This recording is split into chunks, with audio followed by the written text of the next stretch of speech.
Ahoana marina ity antsonjay atao amin'ny filomarika Ravalomanana ity. Tsy mitsahatra ny fafambaraka azon'i Madagasikara noho ny politika malotony izao fitondrana izao. Hatreto dia tsy tazana mihitsy ny fandrosoana izay nampanantenainy ny Andry Rajoelina tamin'ny vahoaka malagasy. Miemotra amin'ny lafiny rehetra i Madagasikara, ahitraitra fisehosehoana no betsaka, fa tsy mbola nisy tetikasa izay natao ka tena mipaka sy mampitombo ny kapoakambary izay warotsaky ny vahoaka malagasy. Fampanantenana no betsaka, fa ny fanatanterahana azy tsy misy. Isan-kerinandro dia misy foana ny zavatra mahatsikaiky sy mahamenatra ataon'izao fitondrana izao. Raha atao kely ny jeritodika dia tsy misy afa-tsy fahafambaraka sy trosa miompampana no hita tao anatin'izao telotaona latsaka kely nitondran'ny Rajoelina ny firenena izay. Betsaka ireo zavatra mahatsikaiky. Efa nandalo teo ny mpaminany Joana izay nentina nandrebirebena ny saim-bahoaka fa i Madagasikara no anavotra izao tontolo izao amin'ny ady amin'ny coronavirus. Izao fitondrana izao no nahavidy loha-masinina tsy mandeha atolotra ny vahoaka malagasy. Mbola izao fitondrana izao ihany koa no nahitana vadina minisitra ny tifitra olona tamin'ny Kalakinikov sy sanandraona mpitsara ary jeneraly Amperinasa. Tamin'izao fitondrana izao ihany koa no nahitana sekretera jeneraly na ministera nandadilady noho ny amamona ka nandona olona tamina fiara. Mbola tao anatin'izao fitondrana izao ihany no nahitana hoe fiaramanidina novidiana kanefa dia nalain'ny tompony noho ny tsy fahavitany ilay firenena nividy azy ny vidiny. Teo ihany koa ny hoe akatona ny orinasa malagasy mandritry ny 12 andro, saingy efa orotaona ty aoriana mbola tsy tapitra ilay 12 andro. Dia mipetraka ny fanontaniana hoe ahoana marina ny fitantanana ity firenena ity? Tsy mahatsapa tena mihitsy ve Rajoelina fa tsy voafeny ny fitantanana ny firenena sy ny fiainam-bahoaka? Raha zareo mitondra ankehitriny io angamba no teo amin'ny toeran'ny mpanohitra, mba inona reny zavatra nisy teto ohatr'izao hoe? Izany no mahatonga foana ny filazana fa tsy mpanohitra bontolo araka ny filazana azy ny mpanohitra eto amintsika, fa mpanohitra mpanara-dalàna ary manao ny asany araka ny voalazany lalam-pandrenana. Ity mantsy no tenin'ny Andry Rajoelina io nandritry ny fampelezan-kevitra raha mbola tsy azo ny fahefana tamin'izany. Tsy ny lalam-panorenana no ratsy fa ny tsy fanajana ny lalam-panorenana no matetika mahatonga ny etsy-bahoaka rehefa tsy tena loatra le mpitondra, rehefa tsy mijery afa-tsy ny tombotsoany manokana fa tsy mijery ny tombotsoan'ny vahoaka malagasy tsy mandady arona, rehefa mitaky justice sociale na mitaky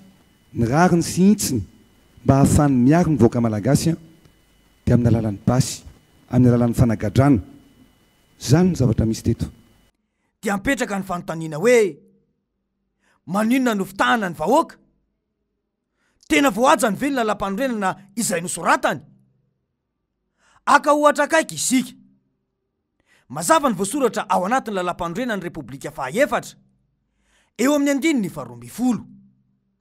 Ny olom-pirenena malagasy rehetra dia manana zo andao sy verina eto amin'ny tany-pireneny araka ny fepetra voatondry ny lalàna. Zon'ny tsirairay mivezivezy sy manoro-ponena na ankalalahana manerana ny tany ny Repoblika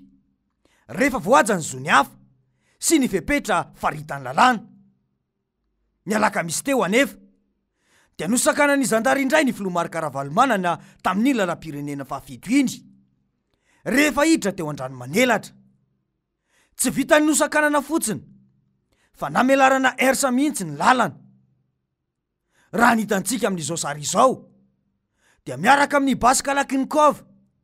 toy ilay enitsika teny ambato be mihitsy ireo zandary nanakana azy. Izao ve no atao hoe fanajana lalam-panorenana? Ankoatry ny maha-olom-pirenena tsotra any filomarika Ravalomanana dia efa filoham-pirenena vaofidim-bahoaka ara-dalàna izy ary mbola niatrika fihodinana faharoa tamin'ny fifidianana filoham-pirenena farany teo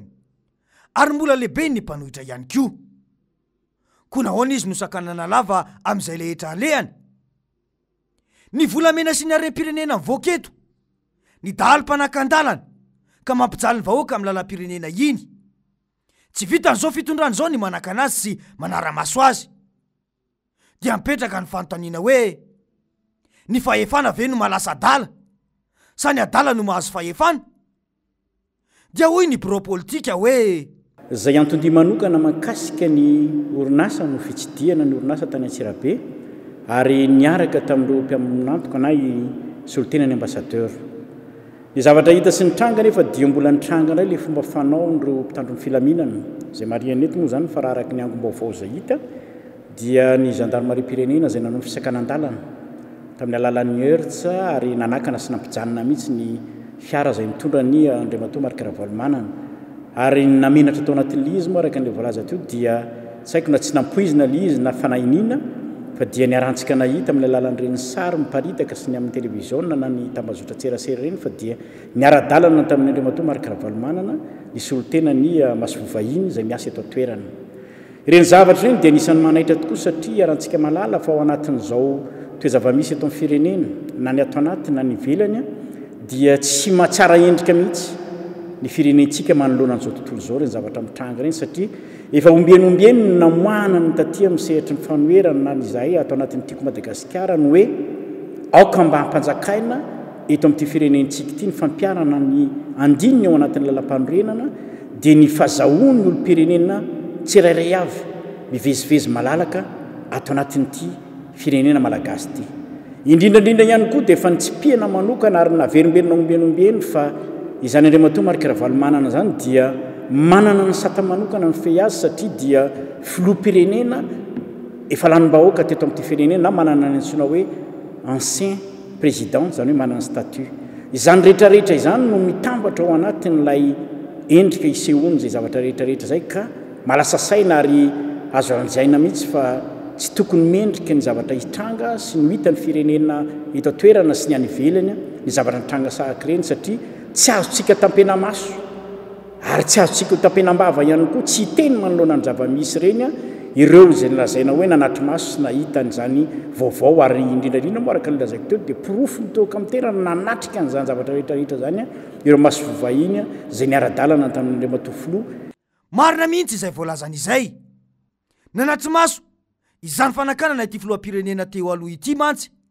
ny maso ivota fara-dalana taminy fitsidihana ny orinasa izay natsanga ny filoha Marc Ravalomanana ao an-drano manelatra no dia ny filoha Marc Ravalomanana sy ny ambassadeur ny Suisse io sa ve tiana aseho amin'izao tontolo izao fa fanjakana mpanakan-dalana sy mpanao didy jadona ary raha matahora amin'ny vahoaka no misy eto mahalasa saina ihany mantsy ny zava-misy tsy hanara-maso ny fiainan'ny filoha Marc Ravalomanana sy isakana azy isaky ny mihetsika mantsy no anakaramany vahoaka malagasy ny zandary sy ny mpitondra fa anatsara ny fiainam-bahoaka ary aro ny vahoaka sy ny fananany dia hoy ny RMDM hoe ny fanoherana ray manontolo zany no voasakana amin'ny tany rehetra na lalana rehetra zay andehanana zay zany sary tiany zareo avoaka hoe tsy afaka manao ninina zany fanoherana eto Madagasikara satria Marc Ravalomanana zay filohan'le RMDM no sakana ka izay no iantsoko ny vahoaka malagasy ray manontolo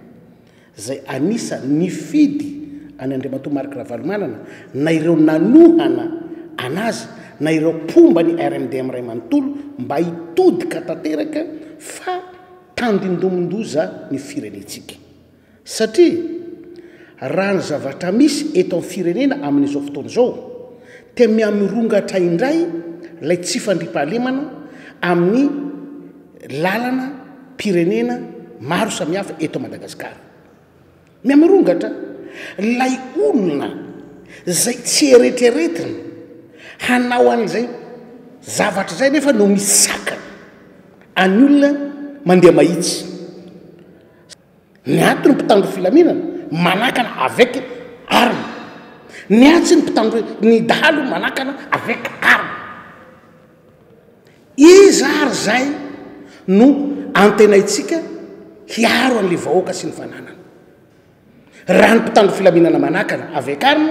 ny dahany manakana avec arme dia iza ary zany raha izy faro misy sary hafa tokony hampisainantsika ay misy ambassadeur aorinan'ilay tomobiliny Andriamatoa Marc Ravalomanana zany hoe zay ve le sary tiana avoaka hoe aseho hitana zao tontolo zao fa mpanakan-dalana ny asan'ity fitondram-panjakana ty dia ny porofoiny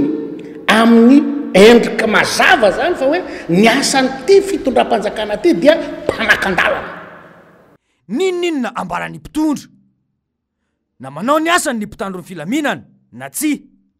dia fafambaraka no mahazo ny firenetsika amin'ireny fihetsika ireny ny arandrehetra na hita mantsy fa na io maso ivo io aza namoaka tamin'ny page Facebook ny antondian'izy ireo niaraka tamin'ny Filoha Marc Ravalomanana tany Antsirabe iny io fihetsika io izay midika fa mbola mifandray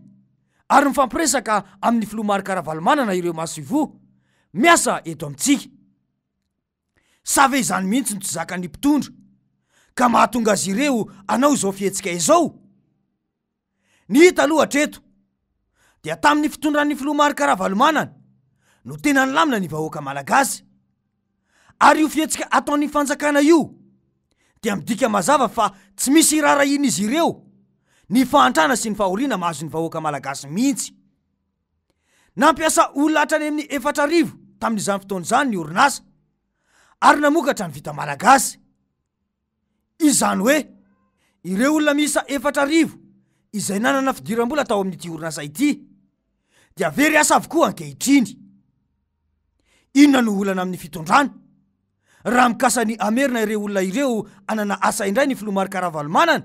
raha 5 alina sy 1 taona ny filany vahoaka malagasy vary dia ity orinasa ity no niantoka ny 597 alina taona izay manodidina ny 80 ny isan-jato eo amin'ny tsena izany hoe 5 alina sy 1 taona ny filana vary ary ny 597 alina taona dia niantohany orinasa Tico izany no atao hoe famoronana asa ho an'ny vahoaka ary mitsinjo vahoaka fa tsy loha masinina tsy mandeha sy teleferika izay mbola iantohan'ny fanjakana Frantsa indray aza no ireharehana ny orinasa Tico no niantoka ny famokarana lafarinina teto amintsika izany hoe ny raika amin'ny 700 teo amin'ny tsena dia novokariny ity orinasa ity avokoa torak'izany ihany koa ny teo amin'ny ronono ny aorta ary ny menaka manodidina ny 4,000 ireo olana nampiasay ny orinasa Tico mivantana dia mahery ny 1,000 alina kosa ireo ny asa tsy mivantana ankoatr'ireo dia 5,5 tapitrisa hektara no tany voavoly raha toka 20 tapitrisa hektara be izao no tany lonaka azo novoliana teto amintsika tsy mahagaga raha nilamina ny vahoaka malagasy satria ireo voatanisa ireo no zavanisy sy ny asany izy teto tamin'ny fihodina ny orinasa io dia mipetraka ny fanontaniana hoe ireo rehetra ireo ve no tsy zakan'izao fitondrana izao satria mahay mitsinjo vahoaka ny Filoha Marc Ravalomanana fa tsy be balarora tahaka azy ka atramina aloha masinina tsy mandeha sy tsy misy frein andaniana volam-bahoaka fotsiny fa ahoana mariny